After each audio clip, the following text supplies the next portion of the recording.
사장 남천동 같은 건 진짜 웃기더라고요. 네, 보면 웃겨요. 아, 내가 웃으면 안 되는데 보다가 빵 터져. 보수 유튜브는 웃겨야 돼. 지금 유튜브를 하면서 우리는 웃으면 안 돼요. 시청자들이 시국이 어느 때인데 그래요? 너가 희낙낙하고 웃느냐 이런 정서가 있어서 그게 또 좀 딜레마긴 해요. 처음에는 이제 보수의 할머니로 성격했어요. 승격이 됐어요. 예, 그 새로운 이제 어머니가 최민이고요. 네. 그다음에 보수의 삼촌이 하나 나타났는데 삼촌이요? 예, 그게 최혁진입니다. 아버지야 뭐 정청래 있으니까 보수의 김어준 역할을 한다. 의병이다. 바깥에서 스피커 역할을 하는 분들은 실수가 나오기도 하고 뭐 그러기도 합니다. 음모론을 막 제기하다가 보면 역풍을 맞기도 하지만 기본적으로 또 장외 스피커들의 역할이 있는 거니까 그 역할을 감당하고 있다고 봅니다. 네. 우리 그 보수는요. 네. 20대 30대의 희망이 있다 봐요. 좌파가요. 내일을 이야기하면 우리 우파는요. 모레를 이야기해야 됩니다. 가장 중요한 거는 과감한 세대 교체다.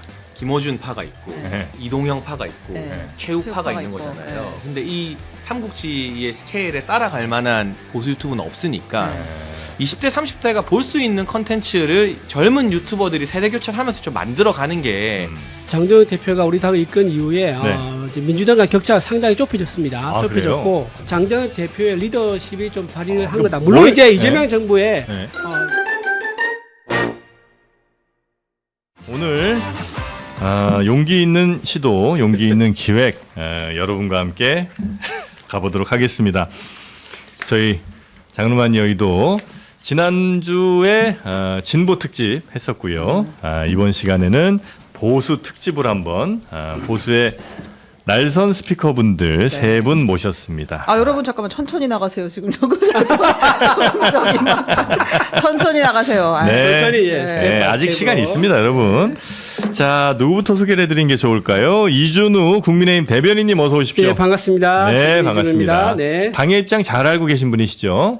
네. 그렇죠, 그렇죠. 예. 네, 대변인이시니까. 예, 맞습니다. 자, 그리고 항상 미소가 아름다운 우리 서정욱 변호사님 어서 오십시오. 예, 안녕하세요. 네, 반갑습니다. 네. 자, 그리고 저희 이제 내부적으로 통계 낼 때는 비호감도 1위 우리 장해찬 전 국민의힘 최고위원님 어서 오십시오. 네 안녕하세요 네. 장찬입니다. 세 분 중에 1위였어요. 그 풍우나 풍우나. 악플을 몰고 다니는 남자. 아, 그렇죠, 그렇죠. 아, 그건 뭐 본인. 너네가 싫어하면 어쩔 건데 네. 난 틀면 나와 어쩔 거야 안 볼 거야 다시 보기로 보시고 네 이왕이면 네. 또 적을 알아야 또 지피지기면 백전백승이니까 저는 진보 유튜브 많이 보거든요. 아, 그래요? 이 연구를 많이 하려고 뭐 보세요? 저는 사장 남천동도 재밌게 보고 역시 결이 맞아 약간. 이동영 작가 거 김어준 씨 것도 가끔 다 봐요. 아, 그래요? 대선 때부터도 연구를 해야 돼서 아. 장르만 여의도가 중도를 표방하다가 장래만 여의도가 뭐예요? 장르만 인터뷰가 장르만 여의도, 네. 중도를 표방하다가 네. 이제 안 되니까 네. 급격하게 좌회전하는 과정도 제가 이렇게 다 압니다. 모니터링하고 있고 우리가 좌회전했다고요? 아예 많이 했지. 그 아, 마주 그래요? 보고 앉아갖고 좀 얘기하겠어요. 우리 우회전했다고 욕을 또 태버갔지는 참 큰일이다, 진짜. 어떻게 우리는 가야 될지는 모르겠어요. 기보 좌회전 심하게 꺾었지 여기. 와, 그래요? 뭐 그래서 어쨌든 잘 됐잖아요. 뭐 구독자 와, 많이 늘고 이상한데. 있으나. 자, 최은경 기자도 함께 네, 하겠습니다. 안녕하십니까. 네. 네. 저희가 늘 욕먹는 부분이 바로 이 지점인 것 같은데 정프로 이찍이란 얘기가 진짜 많거든요. 그렇게 욕을 많이 먹어요, 제가. 그런데 또 여기서 보시기엔 제가 굉장히 좌회전했다 이거죠. 어제 이동영 작가 나와서 네. 장르만 인터뷰는 약간 중간에서 왼쪽이다라고 했잖아요. 아, 중간에서 약간 왼쪽, 네. 근데 그 이동영 작가가 봤을 때 왼쪽이면 우리가 봤을 때 얼마나 왼쪽이겠어. 그렇게 보시는구나. 그런 거지. 근데 이동영 작가는 그 왼쪽이란 판단을 이제 나름 객관적인 네. 입장에서 이제 하려고 했던 것 같은데 여튼 뭐 좋습니다. 어떤 평가를 내리시든 저희가 뭐 받아야 될 숙제 같은 거니까 요즘 이렇게 세 분 모여서 이렇게 이야기하시는 경우는 흔치는 않죠. 아닌가요? 저 처음입니다. 저희 셋이 만난 거. 아, 그래요? 네, 따로따로 이렇게 둘 이렇게 만난 적이 있는데 셋이 동시에 만난 거 아, 처음입니다. 그래요? 아, 잘 네. 됐습니다, 오늘.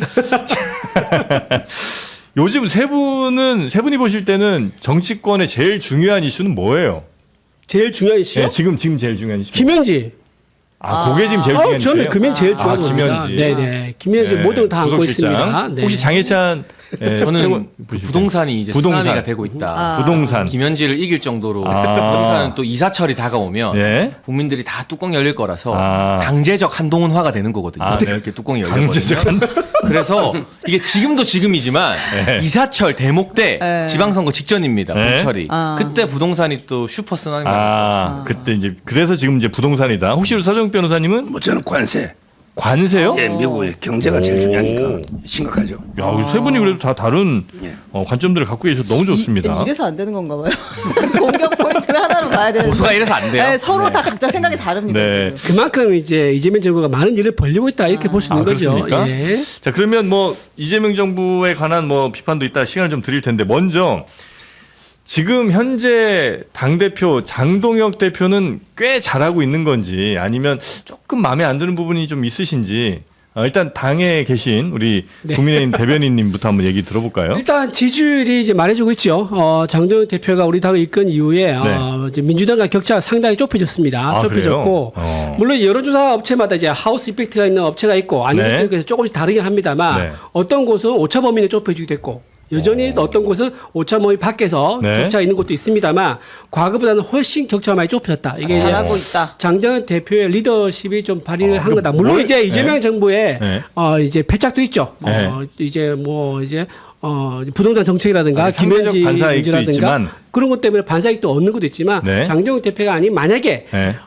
그때 경쟁에서 했던 김문수 후보가 당 대표였다면 이렇게까지는 이렇게까지는 좁혀지지 않았을 수도 있다. 장동혁 대표는 뭘 잘한 거예요?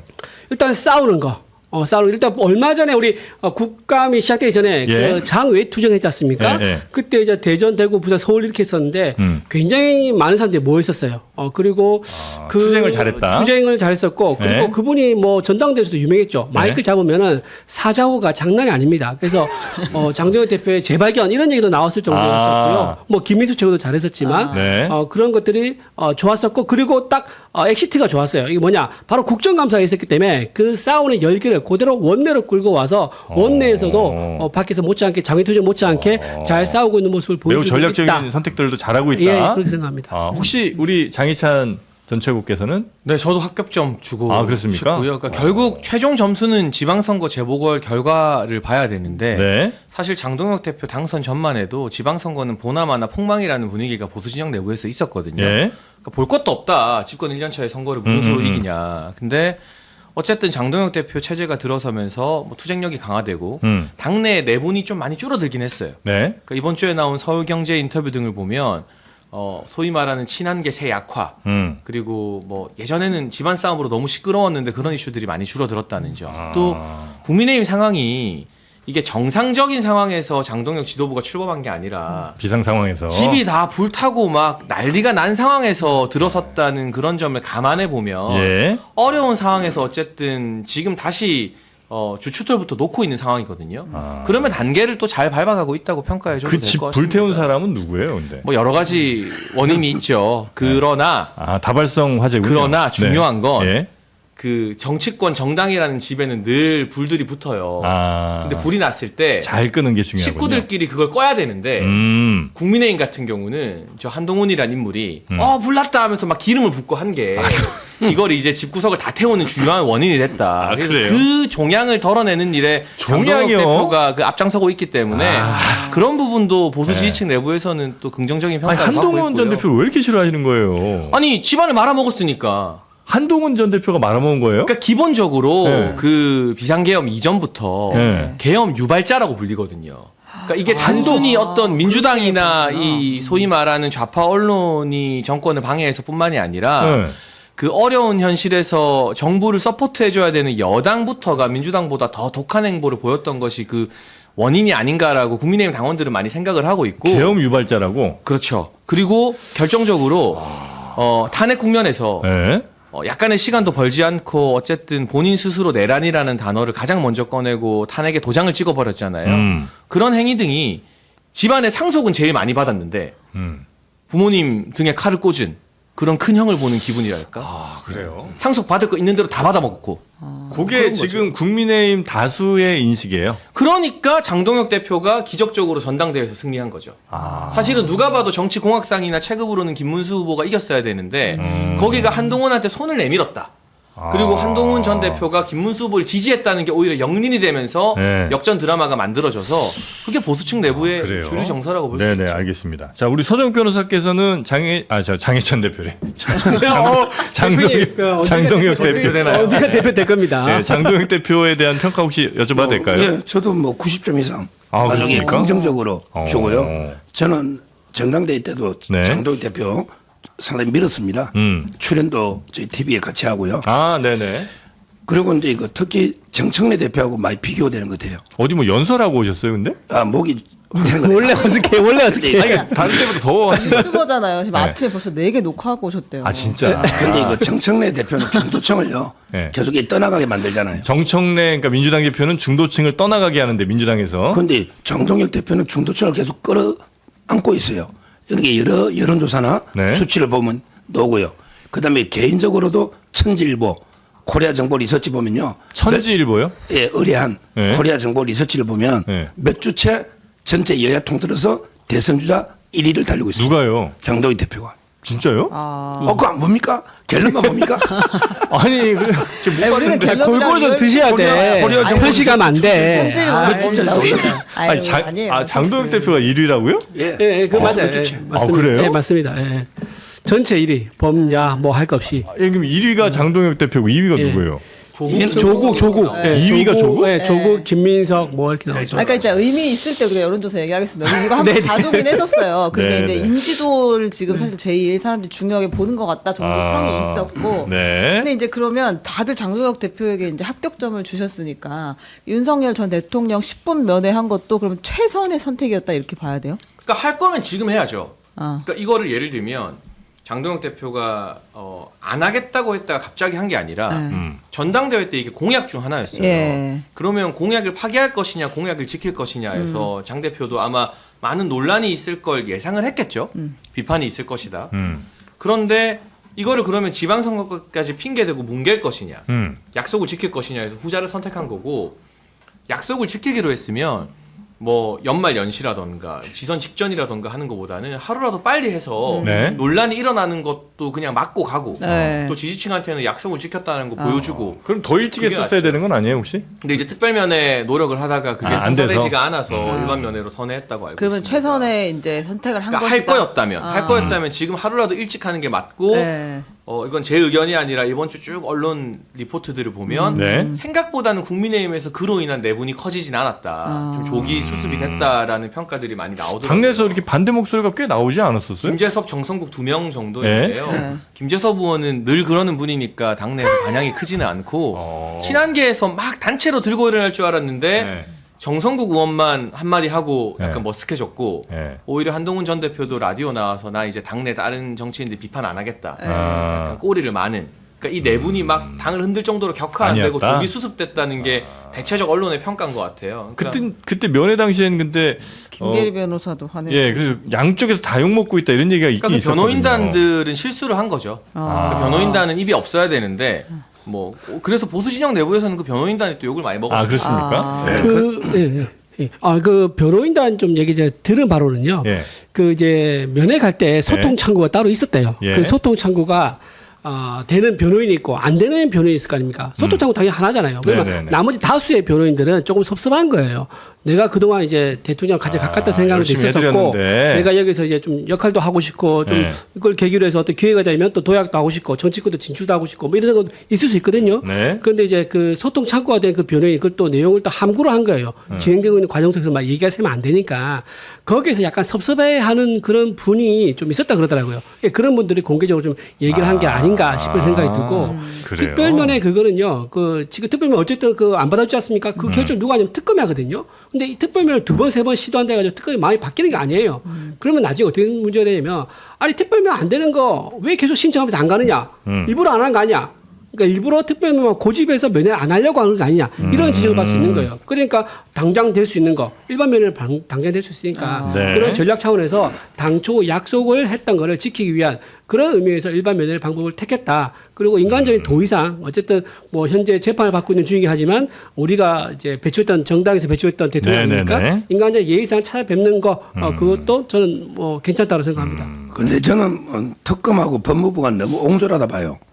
왜냐하면 이게 법무부, 그 예. 전직 대통령하고 제1야당의 총재 대표가 네. 면회를 하는데 네. 그렇게 특별 면회를 못하게 막는 게 이게 맞습니까? 특별 면회 해도 요즘 이게 다 녹음하거나 옆에 적어요. 네. 어차피 이게 점검을 할 것도 없고 할 이유가 없잖아요. 그러니까 특별면회라는 건 별도의 독립된 공간에서 하는 장소 거. 변경 접견 네. 이걸까지 막는다. 네. 이건 진짜 인권 탄압입니다. 전직 대통령이나 네. 야당 대표한테 어떻게 면회도 못하게 일반 접견은요 다 칸막이 돼가지고 일반에다 섞여서 뭐 그렇다면서요. 10분 하는 거잖아요. 네. 근데 그중에 5분을 울다고 왔습니다. 면회를 한 게 아니고. 아, 진짜요? 예. 김민수 최고하고 장동희 대표 우니까 대통령들이 마음이 어떻겠습니까? 이렇게 저는 탄압을 해야 되나? 이거 진짜 인권 유린입니다. 그래요. 근데 특별히 더 해줘야 되는 거는 이제 전직 대통령이라는 신분 혹은 뭐 지금 면회하는 사람이 야당의 대표 정도 된 중요한 인물이기 때문에 그 정도는 해줘야 된다는 말씀이신 거죠? 아니 조국 대표나 네. 이화영 이런 분들 김용 어떤 면회 합니까? 국회의원들이 갔을 때. 아, 그거 한번 특별면회요? 확인해 보세요. 다 특별면회 했죠. 그분들. 예. 근데 이제 윤석열 전 대통령 같은 경우는 특별면회 안 해준 거는 너무 인권 탄압이다라고 이제 얘기를 해주시는 거고. 뭐 시점도 그렇고 방법도 그렇고 장동혁 대표는 최선의 선택을 했다 지금 이제 이렇게 보시는 것 그러니까 같은데. 모든 선택에는 네. 일장일단이 있잖아요. 네. 그러니까 정치적으로 완벽한 수라는 거는 존재하지가 않잖아요. 네, 네. 여당이든 야당이든. 근데 장 대표가 어쨌든 전당대회 때 약속을 지킨다는 이미지를 보여주면서 네. 지금 전반적인 인식이 일단 우리 흩어진 지지층들, 그러니까 보수층이나 국민의힘 당원들이 비상계엄과 탄핵, 대선 패배를 겪으면서 여조에도 응답을 많이 안 하고 이분들이 흩어져 있어요. 그러니까 일단 그 불난 집에서 잿더미를 치우고 청소하는 것부터가 순서잖아요. 그러니까 그 지지층 결집이 우선이다. 지지층과의 신뢰 회복을 먼저 해야 된다. 그리고 뭐 중도 확장이나 외연 확장 이런 것들은 그 기반 위에서 할 수 있는 것 아니겠느냐라는 인식 하에서 할 수 있는 선택들을 해 나가고 있는 것 같아요. 네. 그러면 아쉬운 대목은 없어요. 지금 다 장동혁 대표는 잘 하고 있는 세 분 거예요. 대체로 네. 다 저 좋은 성적들 주고 계시는 것 같아요, 그죠? 네, 네, 저도 좋은 평가밖에 저는 일단 없고 생각하고요. 그래요. 근데 당내에서 왜 이제 반대 목소리 나다가 있지 않습니까? 네. 김재섭 의원, 네, 네, 네. 이제 정성거 의원 이 두 분은 민주당과 우리는 다르기 때문에 그래요. 민주당이 1급 체제니까 반대 목소리 못 냅니다. 거기는 반대 목소리 했다가 나중에 눈도장 딱 찍혀가지고 나중에 공천 배제됩니다. 공천 학살 리스트에 올라가죠. 네. 데스노트라 그러죠. 거기 올라왔을 때 말을 못하지만 우리 당은 자유. 그다음에 정당의 민주주의를 허용하기 때문에 네. 김재섭 의원도 이렇게 일관되게 반대를 낼 수 있는 거고요. 다른 목소리 나오는 게 굉장히 근데 자연스러운 정성고 거다. 의원은 약간 좀 예외라 생각합니다. 정성고 의원은 이분은 전략적이에요. 왜냐하면 이번에 네. 당에서 뭐가 만들어졌죠? 당무감사위원회 구성이 완료가 됐어요. 네. 근데 그 당무감사위원회 안건 중에 지금 당원 게시판 문제가 올라가냐 안 올라가냐 이게 지금 쟁점이거든요. 단계네. 그렇죠. 이것 때문에 정성고 의원이 내가 이 문제를 좀 반대 의견을 내기 위해서는 네. 장동혁 대표 일단 때려야겠다. 한 방 날리고 네. 나서 당원 게시판 안건 올라가면 내가 나서서 좀 막든지 하겠다라는 그런 신호로 저는 읽힙니다. 그래서 그런 계산이 있는 거기 때문에 어떤 전략적 선택이고. 그렇죠. 그거는. 그래서 당내 이런 자본 정도는 거의 없다고 봐야 된다. 저는 그래 봅니다. 그래요. 근데 이제 당에서도 보면 뭐 물론 이제 장동혁 대표는 대표된 이유는 조금 덜한 것 같긴 합니다만 또 강한 목소리 내시는 분들이 있잖아요. 그 김민수 최고위원 같은 경우는 이제 가장 대표적인 케이스인 것 같은데 네. 당에 역시 저 전투력 높이고 하는데 더 도움이 많이 됩니까? 아니면 조금 부담이 되는 상황이에요? 제가 이야기할까요? 예. 근데 일단 이 산지직송 감흥사과가 너무 맛있네요. 근데 이거는 야, 정말 진짜 맛있어요. 잘 안 방송인이다. 먹는데 참 방송인이다. 여러분 이거는 보수 진보를 떠나서 주문 많이 하시고요. 진짜 맛있네. 참 방송이 네, 제이 좋은 일을 별로 안 해주고 싶은데도 이거 맛있습니다. 배송이 무료라고 그러죠? 네. 유료가 아니고 무료라고 합니다. 그 김민수 최고위원의 어떤 그 강한 전투력이 역으로 이제 장동혁 대표 운신의 폭을 좀 넓혀줄 수 있다고 봐요. 그러니까 당 대표 때 네. 전당대회 때 했던 것처럼 똑같이 당 대표가 모든 이슈에서 세게 나가긴 힘들잖아요. 네. 그런데 굉장히 최고위원이? 이변을 만들어주면서 장동혁 대표를 지지했던 강성 당원이나 또 저희 유튜브 시청자들의 요구가 또 거센 게 있거든요. 근데 그분들 말을 또 그 시점에 막 다 들어줄 수는 없잖아요, 당 대표가. 그럼 누군가는 소통 창구가 필요하고 강성 지지층의 마음을 좀 풀어주는 사람이 필요한데 김민수 최고위원이 그 역할을 하면서 오히려 장동혁 대표가 안에서 절차를 챙기고 중진들이나 의원들이랑 소통할 수 있는 그 운신의 폭, 룸이 좀 넓어지는 거 아니냐. 그래서 장동혁 대표도 그 점 때문에 김민수 최고위원의 어떤 행보나 발언 등을 부담스러워하기보다는 네. 자기가 못하는 부분 챙기는 걸로 또 고마워하는 측면이 있고 초기에 장동혁 인사에 대한 평가가 언론에서 되게 좋았어요. 그 대표적인 게 김도읍 정책위 의장이나 뭐 정의용 사무총장, 박준태 비서실장, 뭐 강명구 조직부총장 개파색이 아주 뚜렷하기보다는 여러 안배를 잘했다는 평가가 언론에 나왔잖아요. 근데 그때도 그 당원들이나 진성 보수 지지자들은 불만이 좀 많았거든요. 왜 이렇게 개파색이 였냐, 인사가 안 강하다.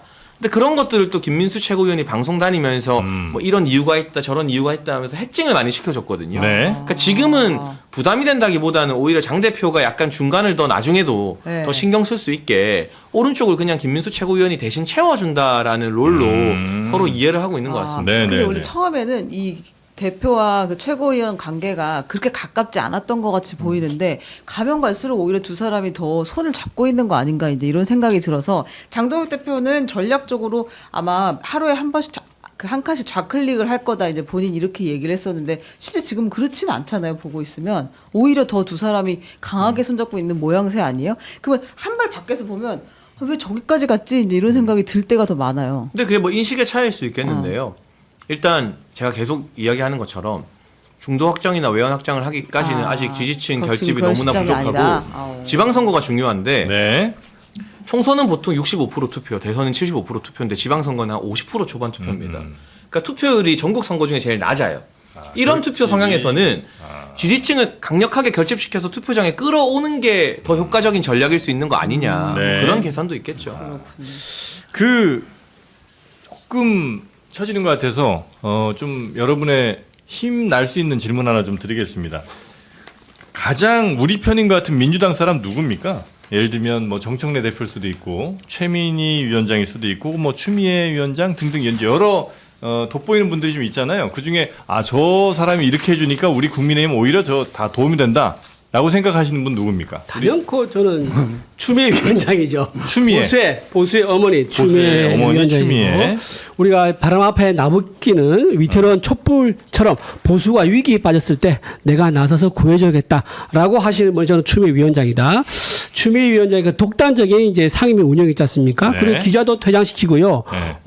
또 이제 뭐 여러 가지 자기 이제 중심적인 회의 운영이 많았지 않습니까? 네. 그리고 야당에 대한 발언권 제한이 271입니다. 총 다 더하면은 네. 토론권도 이제 주지도 않고 종결시켜버리고 이제 이런 것들 보면서 민주당에 대한 비호감도를 급격히 올려버리는 네. 그런 신공을 보여줬기 때문에 우리 보수에겐 상당히 도움이 된다. 도움이 된다. 그리고 저분이 추미애 좀 더 위원장. 열심히 좀 하시면 더 좋겠다. 응원한다. 말씀드립니다. 혹시 서정욱 변호사님은 지금 이제 추미애는 이제 보수의 할머니로 성격했어요.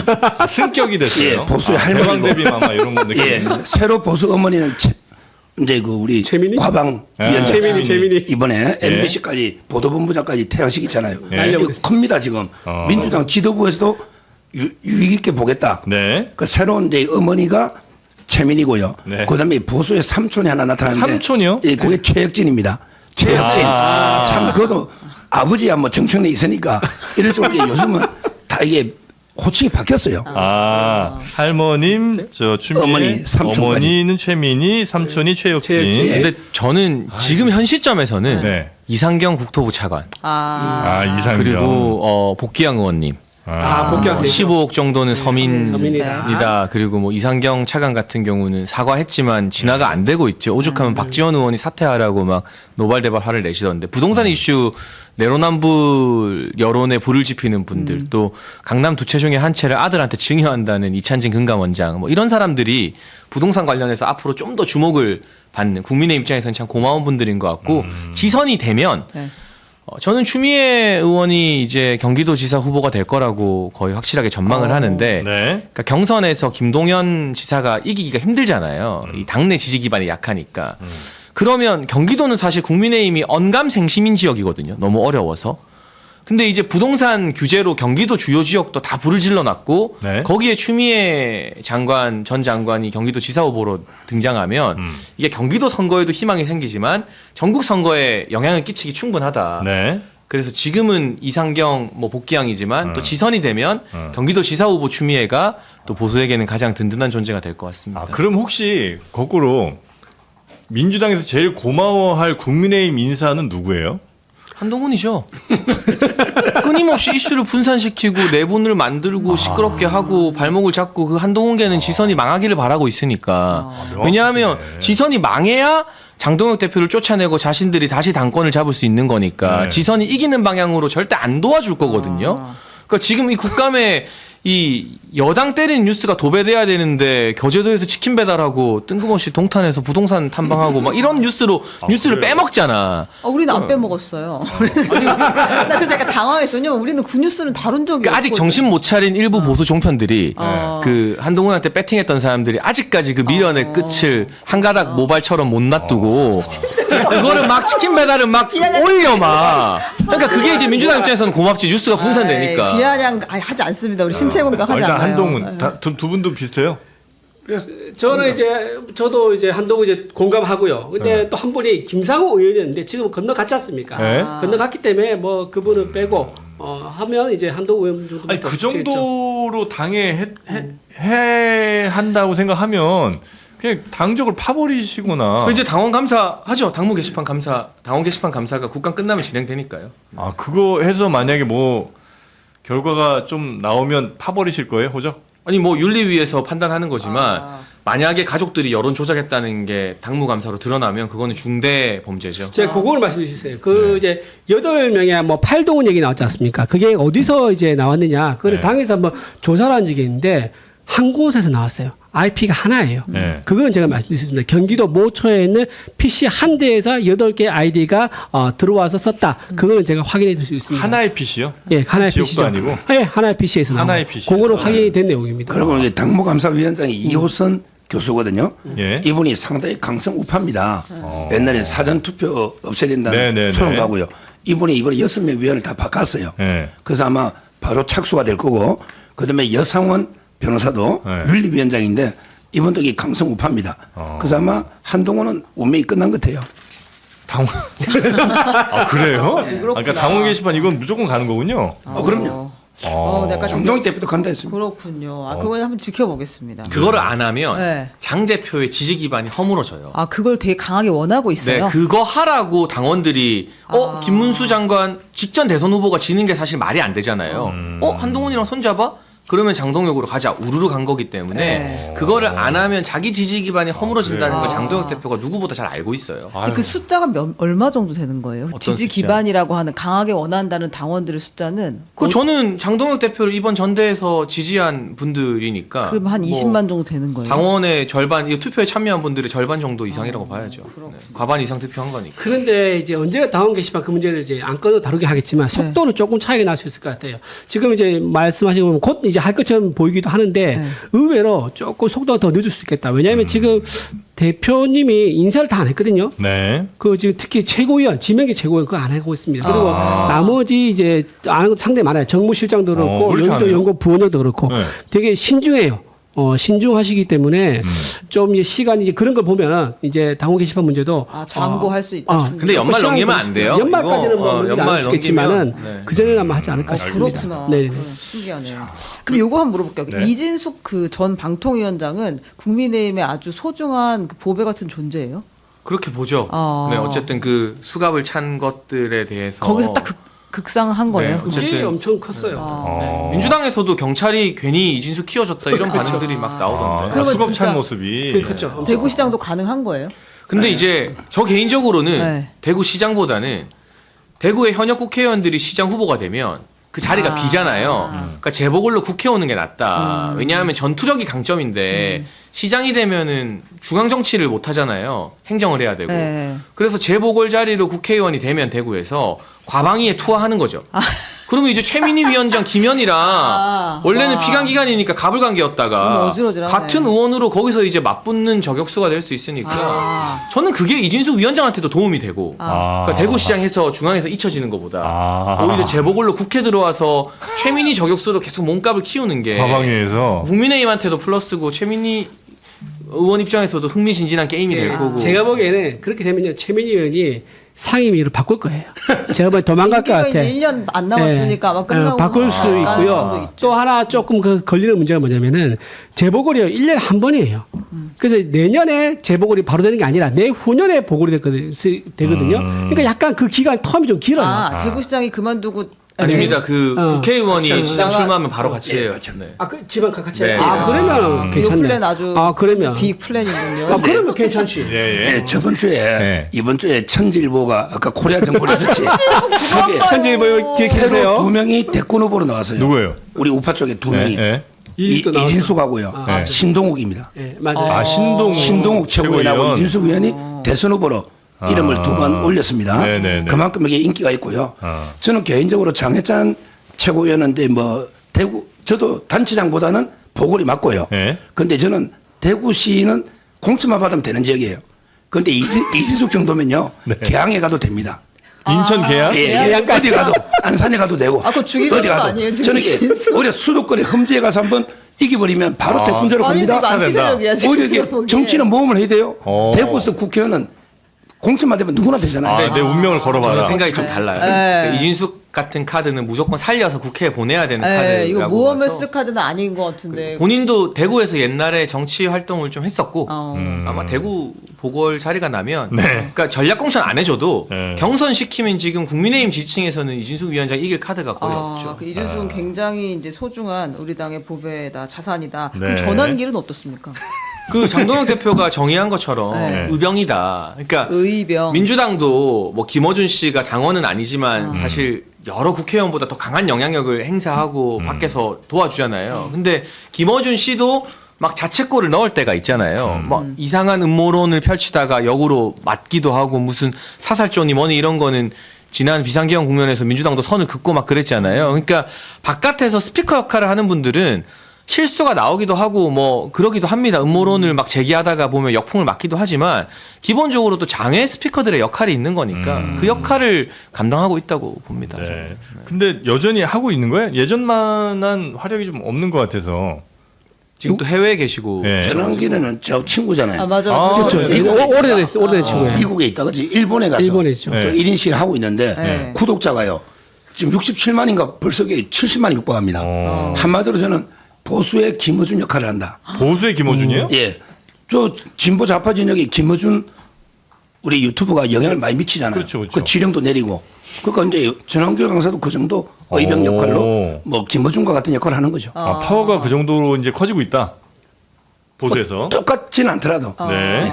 아, 그럼 보수 이런 뭐 유튜버 혹은 뭐 이렇게 스피커들 가운데 영향력이 현재 제일 센 사람은 누구예요? 그러니까 구독자나 실시간 시청자로 따지면은 고성국 박사님이랑 고성국 박사. 또 배승희 변호사. 아, 그래요? 여기가 이제 조회수나 이런 거는 제일 많이 나오는 투탑 채널이라고 보면 되고요. 네. 또 전한길 선생님 같은 경우도 이제 시작한 지 얼마 안 돼서 구독자는 아직 그 두 분에 비해서는 좀 낮지만 네. 실시간 시청자들이나 시청자들의 충성도가 굉장히 높은 편이고 아. 또 서정욱 변호사님도 정말 그 유튜브계에서 네, 어마어마하시죠. 하루에 막 아유. 영상 거의 10개씩.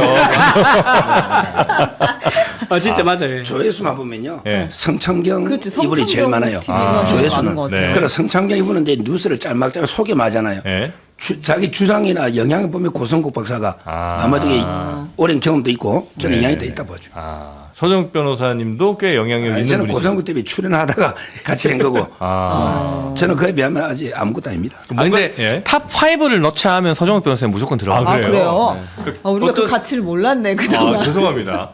이게 막 꽉 집결도라고 그럴까? 이게 확실히 뭐 의견 다른 의견 없이 막 꽉 모여 있는 그런 이제 채널들이 또 있잖아요. 그러니까 저희 같은 경우는 뭐 그냥 여기 지지자 저 지지자들 다 그냥 와서 이렇게 슬슬 이렇게 보시고 가는 채널이라고 하면 정말 방송할 때마다 꼭 오시고 막 댓글 남기시고 막 슈퍼챗 많이 쓰고 이런 채널이 또 있잖아요. 충성도가 높은데 거기는 어디예요?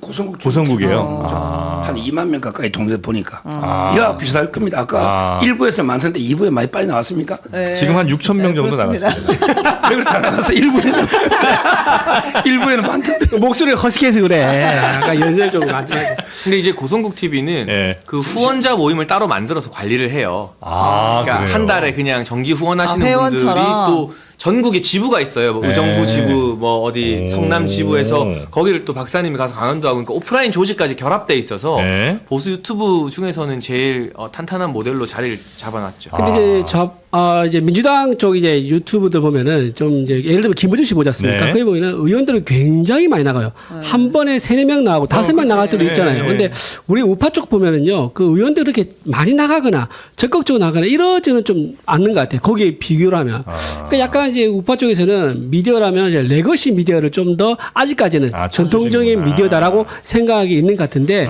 그런 생각을 좀 깨야 됩니다. 왜냐면 부럽죠. 실제 활동하고 표에 영향을 주는 사람들, 인플루언서들 이런 사람들이 전부 다 유튜브로만 보면서 판단을 하고 그쵸. 그걸 퍼나르거든요. 네. 그렇기 때문에 우리 우파들도 사실 우파에 보면 이제 속된 말로 이제 활동가보다는 식자층이 좀 많지 않습니까? 예를 들면 무슨 뭐 고시를 하겠다든가 제도권에서 무슨 관료를 했다든가 이런 분들이 많다 보니까는 네. 아직 그런 거에 있어서는 활동가들이 하는 그런 필드에 뜨는 그런 것들 몸에 들어오지 않아 가지고 근데 유튜브를 장동혁 좀 대표 전략- 당선 배경을 보수 유튜브로 많이 꼽잖아요. 네. 언론에서도 그때 보수 유튜브가 거의 대동단결해서 네, 맞아요. 일부 세력을 빼고는 네. 장동혁 대표를 지지했었기 때문에 네. 그러니까 그 영향력이 점점 강해지고 있다는 게 보수에서도 좀 인식이 되고 있는 것 같고 네. 그래서 장 대표 당선 이후에 국민의힘 현역 의원들의 이 유튜브 출연 빈도가 좀 늘었어요.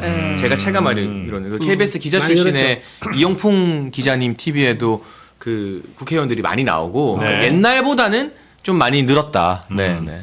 근데 이제 그게 지난번에 저희가 뭐 진보 스피커분들 모셨을 때도 여쭤봤던 질문인데 결국 유튜버들 같은 경우에 뭐 저희도 이제 유튜브 채널이긴 합니다만 아무래도 훨씬 더 강한 주장 내지는 아니면 뭐 이렇게 팩트에 근거하지 않은 주장까지도 많이 수용되는 곳이 이제 유튜브 채널들이잖아요. 이제 그런 채널들에서는 더 강한 목소리들이 더 많은 선호를 받고 또 그게 이제 계속 이른바 순환이 좀 되면서 악순환인지 선순환인지 예, 더 강한 의견들만 더 남게 되고 조금 뭐 양쪽 같이 생각해보자 이런 거는 그냥 다 아웃되잖아요. 그러니까 이게 보수의 좋은 일인가?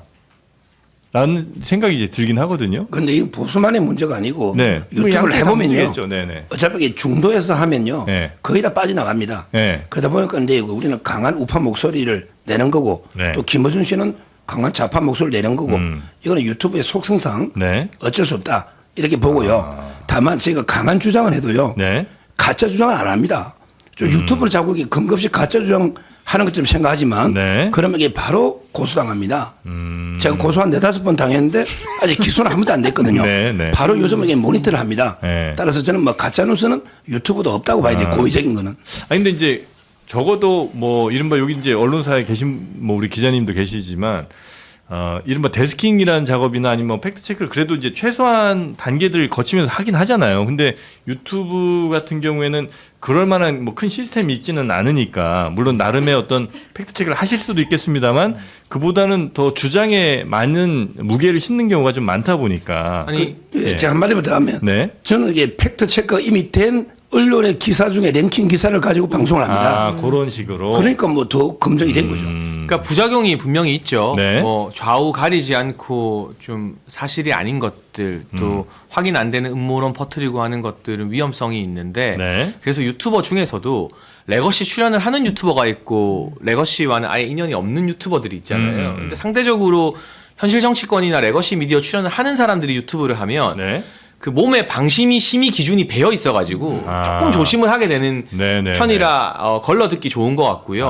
한편으로는 제가 알기로 윤석열 정부 때도 추진이 됐었는데 이재명 정부도 할 것 같은데 유튜브 방송에 대한 방송 심의 기능도 저는 있어야 된다고 봐요. 그리고 지금은 언론사들이 유튜브를 다 하잖아요. 네. 방송국이나 언론사가 유튜브 프로그램만 만드는데 그거는 심의 기준에서 좀 제외가 되거든요. 그러니까 적어도 시사 유튜브, 정치 유튜브에 대해서는 이걸 그냥 규제 사각지대로 놔두는 게 아니라 최소한의 필터링을 할 수 있게끔 방심위에서 그걸 다루는 안도 정부를 떠나서 좀 고민해봐야 되는 거 아닌가 싶은 생각이 있어요. 그 김어준 씨가 방송에서 자기 스스로 이런 말을 한 적이 있어요. 내 방송의 힘은 편향성에서 나온다. 라고 말을 실제로 본인이 방송에서 했어요. 예. 열심히 보십니다. 그런 걸 보면은 네.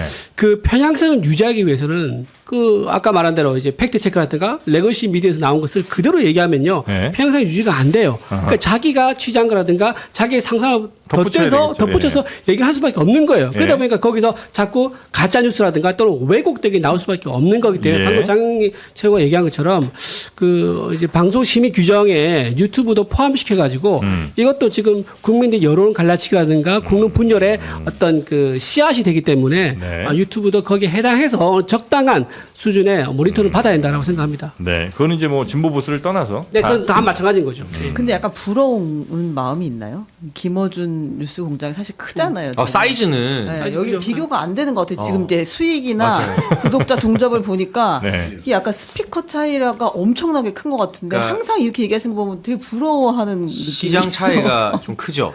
그러니까 그 저는 진보 유튜브 삼국지 시대라고 보는데 네. 김어준 파가 있고 네.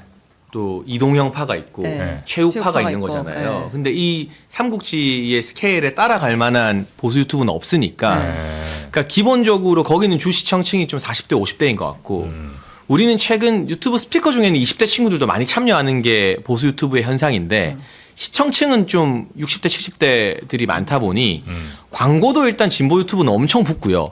저희는 광고보다는 뭐 구독, 뭐 슈퍼챗 이런 수익이 보수 유튜브 많은 것 같고 그래서 결국에는 좀 젊은 층 그러니까 20대가 지금 보면 이재명 정부 비토율이 제일 높잖아요. 네. 20대 30대가 볼 수 있는 컨텐츠를 젊은 유튜버들이 세대 교체를 하면서 좀 만들어 가는 게 그 대항할 수 있는 또 보수 유튜버가 나아갈 길이지 않나. 근데 문재인 정부 때만 해도 보수 유튜버 꽤 큰 데 많았어요. 꽤 잘 되는 데가 뭐 큰 데라기보다 잘 되는 데가 더 많았던 것 같은데. 그때는 이제 진보 유튜브가 네. 유튜브 나오기보다는 팟캐스트 쪽에 머물러 있다가 이제 본격적으로 유튜브로 진출하면서 이게 좀 많이 바뀐 것 같아요. 그런가요? 네. 하여튼 그때 막 뭐 신의 한수 뭐 다 마트에 갔습니다. 그런데 근데 신의 한 그게 네, 아까 네. 신의 한수 뭐 페레마이크도 그때 잘 나가던 보수 이제 네. 유튜브 방 채널이었거든요. 근데 그게 한번 수익이 막힌 적이 있어요.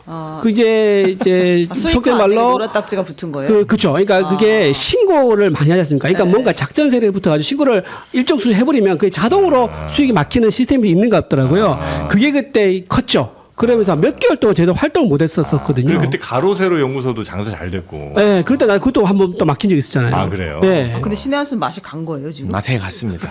보수에서 이제 배신자로 찍히기 때문에. 신혜식 대표가? 네, 배신의 그때 한수로. 이제 내가 이제 네. 대통령실에서 불려가가지고 뭐 특검에 가서 다 하다가 풀었잖아요. 갔다. 핸드폰 그래서 내고. 배신자라서 이제 장사 안 돼요. 거기는? 배신의 한수입니다. 아, 그렇구나. 배신의 한수. 신은 신이네. 아, 그래요? 배짱 붙었네. 아. 배 신의 한수. 아, 그렇고. 아, 그 이봉규 씨도 요즘 잘 안 돼요? 그건 제가 잘 모르고. 아, 그건 잘 모르시고. 거긴 아예 고려할 대상도 아 그런 뜻은 아니고 잘 모르는 걸 그냥 모른다고 하는 거죠. 네, 알겠습니다. 제가 느끼기로는요. 네. 이 진보 좌파 쪽은 서로 간에는 잘 공격을 안 해요. 맞아요. 서로 간에는 네. 좀 이게 공통된 목소리를 내요. 네. 그런데 우리 보수 유튜브는 좀 분열이 심해가요. 같은 유튜브끼리도 서로 이게 무릎 뜯고 막 싸우고 있잖아요. 원래 진보가 분열을 망한다 이게 이거는. 보수가 옛날에 분열이 좀 더 맞아요. 심한 것 같아요. 예를 보수가 들어 이제 분열이 심해요? 예를 들어 정광훈 목사가 이제 신한수 네. 그쪽이잖아요. 네. 거기하고 이제 또 국민의힘하고도 전혀 다른 거고 아. 전부 이게 막 분화가 돼버린 거죠. 근데 이게 아주 공격적으로 지금 그 분열되고 싸우는 건 노선이 다르기 때문에 아니면 좋아하는 정치인이 달라서요 아니면 돈 문제가 많아요. 뭐 여러 가지 복합적인데 네. 일단 그 정광훈 목사 쪽이 떨어져 나가고 네. 그다음에 한동훈 쪽에 또 어벤져스 전략회의라든지 아, 이쪽에서 네네네네. 또 이게 계속 공격하잖아요. 크게 보면 네. 한동훈 쪽, 그다음에 우리 정동혁 친윤 쪽, 네. 그다음에 정광훈 목사 아 그렇게 쪽. 크게 보면 세가 세 뭐 저는 군데예요? 그렇게 분열이 돼 있다고 봅니다. 근데 이제 그 진보 유튜브를 보면 저도 워낙 방송 오래 했으니까 사석에서는 친한 분들이 꽤 있거든요. 그분들이 술자리에서 이동형파, 최욱파, 김어준파 서로 욕 많이 해요. 그래요? 쟤는 저렇게 방송하면 안 된다 막 하고. 근데 공적으로는 서로 안 건드리고 그 누가 이동형 사단 유튜브에 나간 사람이 매부쇼 나가도 그런 거 갖고 뭐라 안 하잖아요. 네. 근데 보수 유튜브는 이쪽 사단 영향을 받고 좀 키워준 사람이 네. 저쪽 사단 유튜브에 출연하면 네. 막 난리가 나고 막 그래요? 그러니까 이게 파이는 더 적은데 사실은 내부 분열의 강도가 더 높아서 그래서 진보 유튜브보다 이렇게 결집이 안 되는 되게 안타까운 현실적 측면도 보수 유튜브에 있는 것 같습니다. 어쩜 파이가 작아서 더 그럴 수도 그럴 있겠다. 수도 있죠. 네. 네. 파이가 아예 커버리면 그래 뭐 너네도 살고 우리도 잘 살고 이러면 되는데 그 좁은 시장에서 또 살아남으려니 더 뜯어 내야 되는 그런 상황이 있을 수도 있겠다는 생각이 살짝 들긴 하네요. 네. 야, 이게 말씀 나누다 보니까 이 보수 유튜브의 생태계까지 저희가 좀 알게 됐는데 지금 보수가 살 길은 뭔지 짧게 뭐 한 말씀씩 정도 말씀 듣고 정리하면 어떨까 싶습니다. 네. 보수가 지금 혹은 뭐 국민의힘이라고 생각하셔도 좋고요. 우리가 살 길은 뭐다. 뭐 예를 들면 정말 단결에 똘똘 뭉친다. 뭐 이런 걸 수도 있고 아니면 뭐 제대로 된 공격을 잘한다 지금 이렇게 보고 있는 거 아니에요? 그러신가요? 그죠. 잘 싸우는 게 가장 중요하죠. 지금은. 잘 지금 싸운다. 잘 싸우는 게 가장 중요하다. 대여투쟁. 이제 이거 대여 투쟁보다는요. 네. 어떤 좌파의 잘못된 정책에 대해서 우리가 그냥 놔두고 그냥 뭐 넘어가는 게 아니라 그를 죽기 살기로 바로잡겠다는 각오로 이제 싸우는 거. 네. 그 장동혁 대표가 뭐라고 했습니까? 배치를 떼라. 싸우지 않는 자 배치를 떼라고 했거든요. 이제 그게 모든 게 다 들어가 있는 거예요. 그러니까 우리 이제 지방선거에 나오시려는 분들 그리고 다음 네. 총선을 생각하신 분들은 적극적으로 나와서 자기 이름과 얼굴을 알리고 공개적으로 싸워라. 그래야지 내가 공천을 좀 생각해 보겠다라는 그런 신호를 줬는데 지금 이제 민주당에서 원하지 않는 건 그거죠. 과거와 우리를 자꾸 과거에 가두려고 하는 거예요. 그래서 하는 말 뭔지 아세요? 과거와 전하지 않는다 그 말을 역설적으로 하는 거예요. 그게 무슨 말이냐? 그게 우리가 아니야, 우린 과거와 전했어. 이제 이 말 나오기를 유도를 계속 하는 거죠. 근데 사실은 그게 과거에 가두는 거거든요. 근데 그 전략이 들어가면 우리는 과거의 늪에서 허우적거릴 수밖에 없는 거예요. 그래서 뭘 하느냐? 우리는 미래를 보고 민생을 보고 경제를 보고 앞으로 가겠다 해서 지금 우리 잘못된 과거와 단절을 하는 거지. 민주당에 얘기하고는 윤석열 대통령 전 대통령을 엮어가지고 네. 거기와 단절시킨다. 그 전략에 우리가 찬성할 수가 없는 이제 거죠. 윤석열과 단절하고 과거와 단절하면서 새로운 국민의힘을 태어나라라고 민주당이 얘기를 하지만 사실 그렇죠. 그 전략은 과거의 국민의힘을 자꾸 묶어두려는 그렇죠. 것이지 계속해서 이제 그걸 발목을 잡으려고 그렇죠. 차라리 그래서 네. 우리가 선택한 답안지는 미래 이야기를 계속하면서 자연스럽게 과거와 단절되는 것이다. 그렇죠. 네. 제가 이해 잘한 거예요. 네, 맞습니다. 정확하게 알겠습니다. 말씀드립니다. 네. 자, 저도 그게 한마디. 이제- 예. 하셔야죠. 예. 네. 저는 우리 그 보수는요. 네. 20대, 30대의 희망이 있다 봐요. 20대와 30대. 지금 여론조사 보면요. 젊은 세대들. 예, 가장 비판적인 게 20대입니다. 아마 네. 이재명 정권에 대해서 가장 비판적이에요. 음. 그래서 항상 저는 좌파가요. 내일을 이야기하면 우리 우파는요. 모레를 이야기해야 됩니다. 지금 이재명 정권은 미래 약탈 세대예요. 미래 약탈 세대다. 예, 미래 돈을 좀 빚내 가지고 예. 그녀기 막 뿌리는 예. 우리 청년들의 이익을 약탈하는 세대입니다. 따라서 저는 가장 중요한 것은 과감한 세대 교체다. 네. 우리 여기 계신 분들 포함해서 20, 30대로 과감하게 물갈이 하면서 이런 이제 그 더 미래를 향해 나아가면 그게 보수입니다. 보수가 과거로 가는 게 아니에요. 네. 저는 과감한 세대 교체가 필요하다. 2030은 뭘 좋아하는데 뭘 좋아해요? 2030이 싫어하는 거는요. 네. 일단 이게 퍼주는 포퓰리즘. 그다음에 중국을 별로 안 좋아합니다. 이게 이건 비판할 건 해야 돼요. 이게 현중 중국을 거구가 아니에요. 2030들이 실제 피해를 많이 느끼고 있잖아요. 이런데 중국으로부터? 실제 자기들은 뭐 일자리부터 모든 걸 범죄나 느끼고 있어요. 이거는 인종차별이 아니고 네. 정당한 할 말을 해야 되잖아. 매일 세셈할 겁니까? 중국에? 따라서 이거 저는 뭐 과감한 세대 교체 젊게 나가야 된다 봐요. 그게 이제 세대 교체를 하는 게 보수가 살 길이다. 우리 장희찬 최고께서는 다 동의하는데요. 네. 일단은 저는 부동산 문제에 좀 집중해야 된다고 생각합니다. 먹고 사는 문제가 뭐 김현지가 어쩌고 뭐 윤 전 대통령 면회가 어쩌고 다 정치적인 이슈잖아요. 근데 먹고 사는 문제, 집을 살 수 있느냐 없느냐, 전세가 없어지고 월세가 되느냐는 생존의 문제라서 이걸 어떻게 잘 파고들고 키우느냐, 대안을 제시하느냐가 일단 당면한 지방선거 국민의 운명이 달렸다고 보고 이재명 정부에서 내세우는 최대 업적은 코스피 상승일 거예요. 네. 그런데 제가 궁금해서 찾아봤어요. 노무현 정부가 지금은 노무현 전 대통령이 많은 국민들의 사랑을 받지만 퇴임할 때는 역사상 가장 심각한 비판을 받고 압도적 정권 교체를 내준 정부거든요. 부동산 상승이나 물가 상승으로. 네. 근데 노무현 정부 5년 동안 코스피가 184%가 상승을 했더라고요. 그 어마어마한 상승이죠. 그러니까 결국 이 주식이 아무리 올라도 예. 물가나 부동산이 더 올라서 주거 안정이 삐끗거리게 되면 국민들이 심판한다는 거거든요. 그러니까 이 부동산 폭탄을 이재명 정부가 던진 걸 국민의힘이 다시 안 올 호재라고 생각하고 이 네. 이슈에 좀 천착하는 게 살 길이 아닌가 싶습니다. 알겠습니다. 부동산 이슈를 아까부터 지금 제일 중요한 이슈가 또 부동산 이슈다라고 말씀해 주실 만큼 아마 많은 영향이 있을 거라고 생각을 하시는 것 같습니다. 오늘은 저희가 지난 시간에 진보 스피커분들의 의견들 한번 쭉 들어보는 시간 가져봤고 오늘은 보수의 또 스피커분들 모셔서 이야기를 들어봤는데요. 그때 진보할 때는 몇 명이 들었습니까? 그때요? 많이 했겠지. 오늘보단 좀 많았습니다. 지금 오늘 15,000명. 지금 현재 남은 훨씬 분들이 한 많았어요. 15,000 근데 정도 왜냐면 돼요. 그때는 그 진보가 많은지 보수가 많냐 보려고 이게 진보팀인지 보수팀인지 한번 보자는 거죠. 아니 근데 그때는 웃겼어요. 지금 이게 무슨 뭐 진보 TV, 보수 TV랑 약간 떠나서 그때는 말 한마디 끝나자마자 본인들이 먼저 이제 웃으셔가지고 이제 그러니까 그게 또 차이인 게 신나게 웃으면서 했죠. 뭐가 그 됐든. 사장 남천동 같은 건 진짜 웃기더라고요. 네, 보면 웃겨요. 내가 웃으면 안 되는데 보다가 빵 터져. 근데 못 느껴서 보수 유튜브는 웃겨야 돼. 지금 유튜브를 하면서 우리는 웃으면 안 돼요.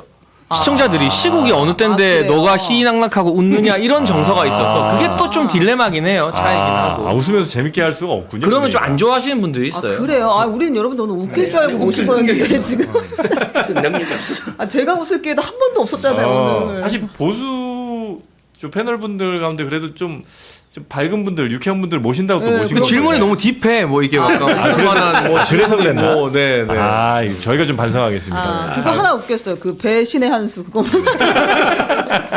제가 했습니다. 네, 아유 고맙습니다. 그래도 하나 되셔서. 자 오늘 세 분 대단히 감사하고요. 오늘 참 뭐 사과 좀 드셨는데 여러분께도 사과 좀 드리도록 하겠습니다. 자, 요 사과가 어떤 사과냐면 감흥 사과. 이게 1년 중 한 2주 정도 길면 한 달 정도 맛볼 수 있는 아주 귀한 사과라고 합니다. 감홍 사과. 네. 예. 감흥. 감홍? 네. 감홍 사과. 일반 사과보다 당도가 아주 높고요. 이건 뭐 세 분이 오 진짜 달아요. 진짜 달아요. 예, 정치적 성향과 무관하게 진짜 맛있잖아요. 제가 아까 홍보했잖아 내가. 예. 진짜. 그래서 이게 이제 굉장히 공급량이 부족하고 가격이 높은데 이 감홍 사과 그 중에 저희가 갖고 온 건 흠과 그러니까 뭐 어떤 분들은 뭐 못난이 사과다 이렇게도 얘기하는데 약간의 흠들이 좀 있는 경우에 그럼 이제 상품성으로서는 뭐 백화점 납품하기나 이럴 때 이제 조금 떨어지긴 하는데 맛은 너무 맛있잖아요. 여러분 드셔보시니까. 맛은 똑같아. 네, 그래서 굉장히 맛있는 당도 높은 사과 2kg에 29,500원 배송비 무료로 보내드리는 거니까요. 요거는 저희 영상 왼쪽 아래에 있는 쇼핑 태그 혹은 뭐 하단에 더보기 링크를 눌러보시면 요 맛있는 흠과 감홍 사과 드셔보실 수 이게 있습니다. 만약에 흠이 없었으면 10만 원 하는 건데 진짜 맛있어. 맛은 똑같은데 흠이 있으니까 25,000원인 거잖아요. 네. 이게. 우리 사람들도 그래요 사실. 네. 흠이 좀 있어야지. 맞습니다. 네. 완벽한 아니, 사람 어디 있습니까? 정말 꽉 찬 사과고 정말 달콤한 사과예요. 근데 여러분 안 사실 거를 저희가 알고 있어요. 왜냐면 많이 안 사세요? 우리 원래 다 완판이에요. 우리 오면은 코너마다 못 파는 게 없어요. 근데 오늘 여기 광고를 다들 이제 안 들어오고 싶어 하셔가지고 우리 때문에. 우리 때문에. 저희가 오늘 한번 확인해 보려고 네. 얼마나 파는가. 자. 진짜 이거 정말 좀 아쉽네요. 너무 맛있는 사과라. 맞아, 진짜 맛있는데. 우리 와이프가 아침에 사과를 갈아 먹거든요. 네, 이거 한번 사보세요. 그 생각을 하고 있어서 지금 이거 주문해야지. 진짜 맛있습니다. 맞습니다. 맛있네요. 자, 오늘 함께 해주신 세 분 대단히 감사하고요. 저희가 또 뵐 수 있을까요? 아주 오랜 시간이 흐르고 뭐. 예, 하여튼 대단히 감사하고 또 뵙겠습니다. 고맙습니다. 네, 고맙습니다. 감사합니다.